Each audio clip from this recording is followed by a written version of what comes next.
قرآن رازی رو حل کرد که صدها سال دانشمندان و تاریخشناسان نتوانستند آن را حل بکنند. راز اهرام مصر.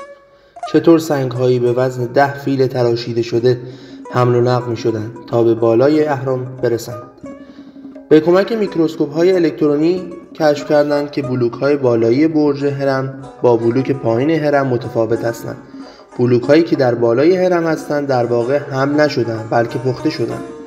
1400 سال پیش قرآن بدون کمک هیچ تکنولوژی این راز را به ما گفته.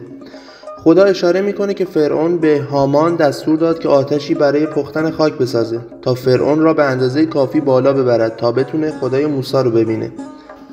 موضوع جالب شد. موقعی که زبان هیروگلیف رو ترجمه میکنیم مردی رو به اسم هامان پیدا میکنیم که مسئول کارگران حمل کننده سنگ ها بوده.